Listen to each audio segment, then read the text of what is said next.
समय का महत्व। एक गरीब व्यक्ति कठिन परिश्रम के साथ एक अनाज की पोटली सिर पर रख झूमता जा रहा था। उस पोटली में एक छोटा सा सुराख था जिससे धीरे धीरे अनाज के दाने गिरते गए, पर व्यक्ति अनजान रहा। लगभग बोरी खाली हुई तो उसका ध्यान गया। देखा तो पीछे दूर तक उसके मेहनत से कमाए दाने फैले पड़े थे। कुछ नजर आ रहे थे, कुछ धूल में सन दिखाई भी नहीं दे रहे थे।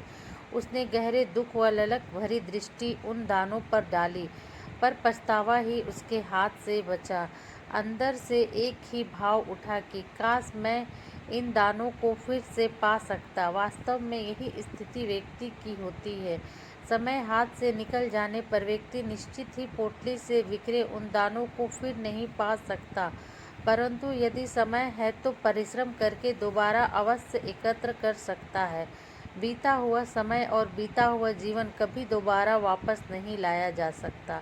फिर भी हम सब क्षण क्षण करके पोटली के दानों की तरह परमात्मा की ओर से मिले समय को बिखेरते रहते हैं। पीछे बस इच्छाएं शेष रह जाती है। हम सबके एक ही पुकार कर रहा है कि मैं आ तो गया हूँ, लेकिन बीते वर्ष की तरह हमें यूं ही ना बिखेरने देना। जो कुछ भी हुआ, यदि कोई उन दिनों घटी घटनाओं का प्रत्यक्ष दर्शन करना चाहे तो यह असंभव है। सदैव से यही होता आया है, इसलिए समय को काल भी कहते हैं।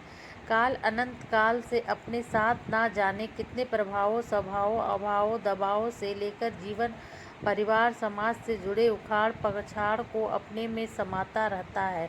आगे भी समाता जाएगा, लेकिन समझदार लोग मिले अनुभवों के सहारे आने वाले समय के उपयोग का तरीका निकाल कर सुखमय भविष्य की ओर फिर से बढ़े चलेंगे। यही जीवन का उसूल है।